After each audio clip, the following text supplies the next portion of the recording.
সেই বছরের গ্রীষ্মের ছুটিতে আমি গেলাম মামার বাড়ি। মামার গ্রামটা শহর থেকে বেশ দূরে। নাম শাকচুন্নি। নাম শুনি গা ছমছম করে উঠেছিল, কিন্তু মা হেসে বললেন, নামেই শুধু ভয়ঙ্কর, গ্রামের মানুষ খুবই ভালো। গ্রামে পৌঁছেই মনটা ফুরফুরে হয়ে গেল। চারদিকে সবুজ মাঠ, পাখির ডাক আর কাঁচা রাস্তার ধুলোবালির মাঝে শিশির ভেজা হাওয়া।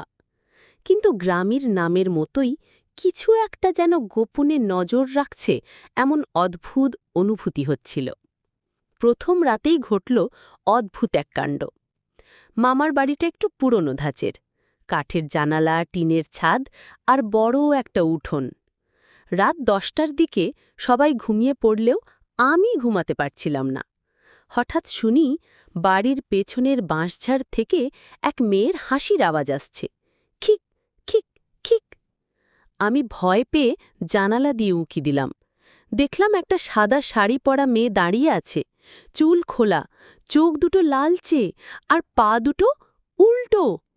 চিৎকার দিয়ে উঠতেই মামা এসে আমাকে জড়িয়ে ধরলেন। বললেন, ভয় পাস না, আমি জানতাম তুই কিছু একটা দেখবি। এই গ্রামে সত্যিই একটা শাকচুন্নি ছিল, কুলসুম। আমি অবাক। মামা গল্পটা বললেন। অনেক বছর আগে কুলসুম নামে এক মেয়েকে গ্রামবাসীরা ডাইনি সন্দেহে পুড়িয়ে মারে, কিন্তু পরে প্রমাণ হয় সে নির্দোষ। সেই অপরাধের প্রতিশোধ নিতে কুলসুমের আত্মা গ্রামে ফিরে আসে। তবে সে কাউকে ক্ষতি করে না, শুধু সেই সব বাড়িতে ঘোরে যারা বাইরে থেকে আসে, যেন সত্যিটা জানাতে পারে।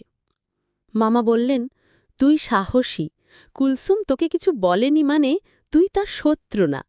কুলসুম শুধু চাই তার গল্প কেউ জানুক।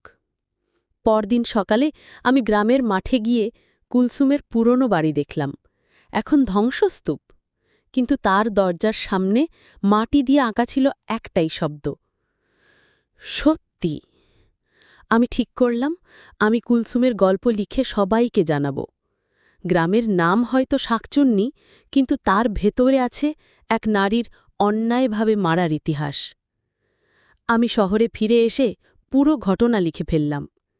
এবং আজ তুমি যখন এই গল্প পড়ছ, তখন কুলসুমের আত্মা হয়তো একটা হাসি হেসে জানালার ধারে দাঁড়িয়ে আছে, খিক খিক।